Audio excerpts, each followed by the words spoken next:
আজকে আমি যে রেসিপিটা সিলেক্ট করেছি নুসরাত, সেটা মানে খুবই স্বাস্থ্যকর। পনির দিয়ে দুটো রেসিপি আমি তৈরি করে দেখাবো।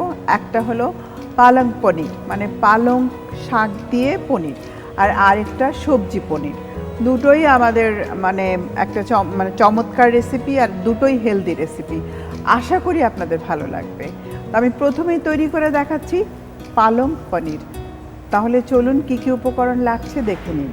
পালং পনির উপকরণ: তেল পরিমাণ মতো, পেঁয়াজ মিহি কিমা 2 টেবিল চামচ, রসুন কিমা 1 টেবিল চামচ, আদা কিমা 2 টেবিল চামচ, মরিচের গুঁড়া 1 টেবিল চামচ, পানি পরিমাণ মতো, গরম মশলার পাউডার আধা চা চামচ, ভাজা জিরার গুঁড়া 1 চা চামচ, পেঁয়াজ বাটা 1 টেবিল চামচ, আদা বাটা 1 টেবিল চামচ, লবণ স্বাদ মতো, টমেটো কিউব 1 কাপ, সেদ্ধ মুগ ডাল 2 টেবিল চামচ, পালং শাক 1 কাপ, ক্রিম 1 চা চামচ, বাটার 1 টেবিল চামচ, চিজ আধা কাপ। দর্শক দেখে নিলেন পালং পনির তৈরি করার উপকরণগুলো, যে পালংকে বলা হয় সুপারফুড। আশা করি আপনাদের খুব ভালো লাগবে, এবং আগেই বলে দিয়েছে যেহেতু সুপারফুড বলা হয় এটি স্বাস্থ্যের জন্য খুব ভালো।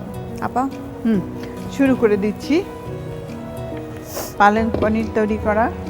নুসরাত আমাকে একটু হেল্প করতে হবে, বলো তো আমাকে। একটু নাড়তে হবে। আমি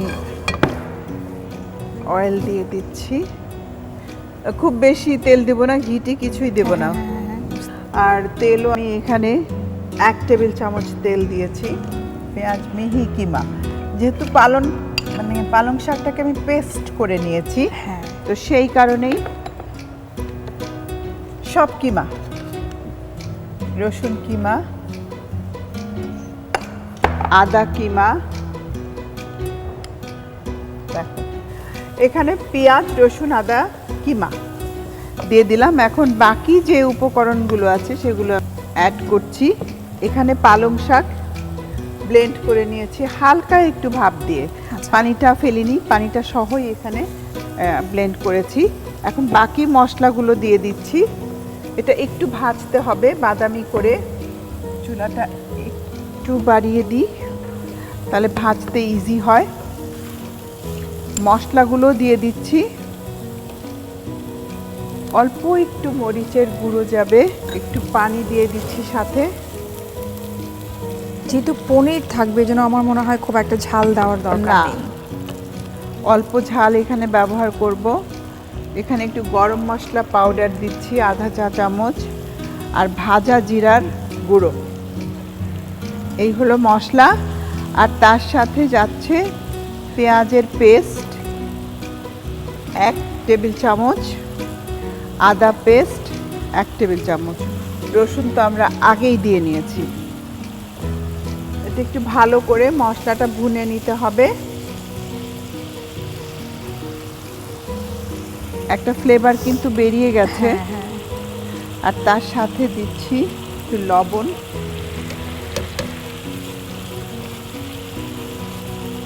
এবারে পালং শাকটা দিয়ে দিচ্ছি,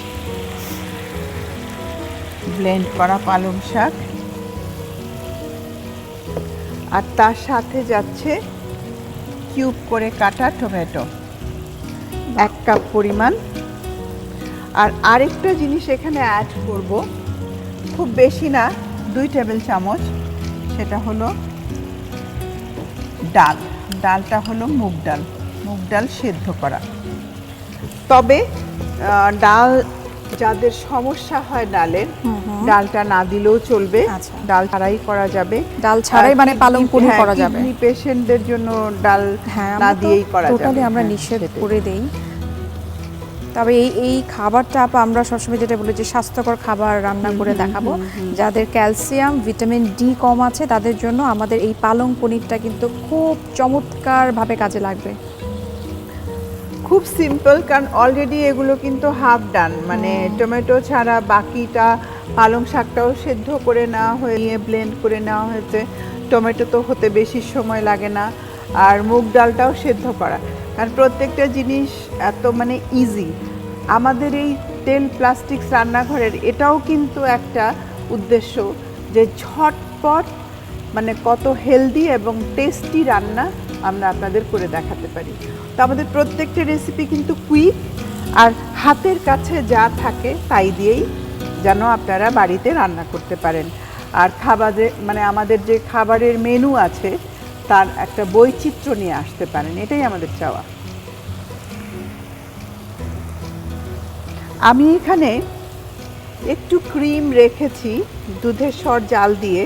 তো ক্রিমটা যদি যাদের মানে সমস্যা আছে, কারণ পালং শাক তো একটু ফ্ল্যাট টাইপের হয়, তো সেই জন্য টেস্ট বাড়ানোর জন্য অরিজিনাল যে রেসিপি আছে সেখানে কিন্তু মানে ক্রিম আছে।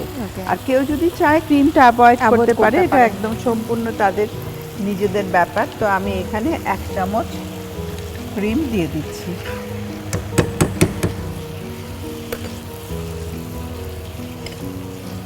আসলে এই পালং পনির এটা কিন্তু মানে নর্মালি ভেজিটেরিয়ানদের জন্য করা হয়, সেই কারণে যেহেতু তারা প্রোটিনটা কম পাচ্ছে, মানে ফার্স্ট ক্লাস প্রোটিন যেটা মাছ মাংস, তো সেই জন্য ঘি পনির এগুলো ক্রিম বেশি ব্যবহার করা হয়, কারণ সেটাও তো বডিতে দরকার।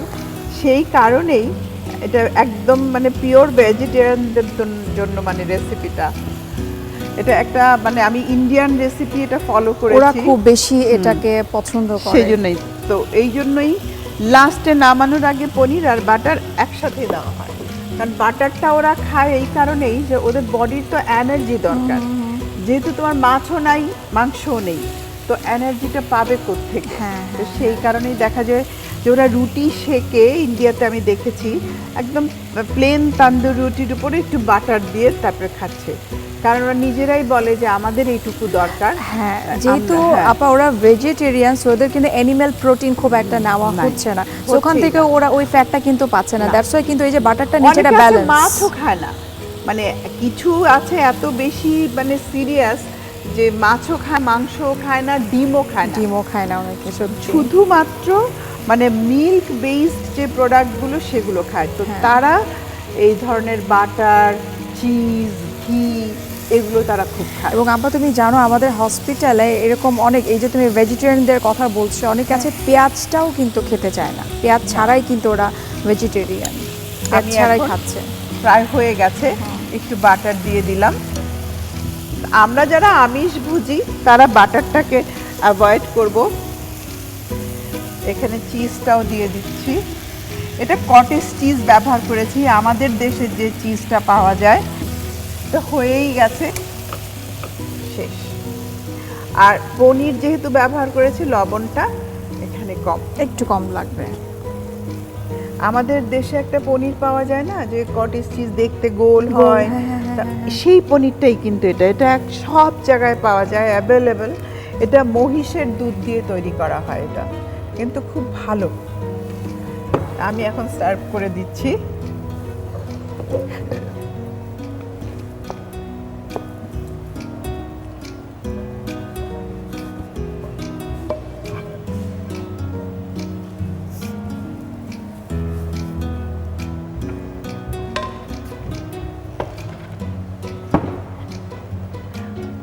পনির এমনিতেই গ্রিন, এর মধ্যে আমি আর গ্রিন কিছু দেব না, জাস্ট 2টো গাজরের পিস দিয়ে দিলাম, আর তার সাথে কিছু টুকরো করা পনির, যেন দেখেই বোঝা যায় যেটা পনিরের একটা ডিশ। প্রিয় দর্শক, তৈরি হয়ে গেল পালং পনির। তাহলে চলুন পুরো প্রস্তুত প্রণালীটি আরেকবার দেখে নিই। ফ্রাই প্যানে তেল দিন, এতে পেঁয়াজ মিহি কিমা, রসুন কিমা, আদা কিমা, মরিচের গুঁড়া, পানি, গরম মশলার পাউডার, ভাজা জিরার গুঁড়া, পেঁয়াজ বাটা, আদা বাটা, লবণ, পালং শাক, টমেটো কিউব ও সেদ্ধ মুগ ডাল দিয়ে রান্না করুন। সব শেষে ক্রিম, বাটার ও চিজ দিয়ে নামিয়ে পরিবেশন করুন মজাদার পালং পনির।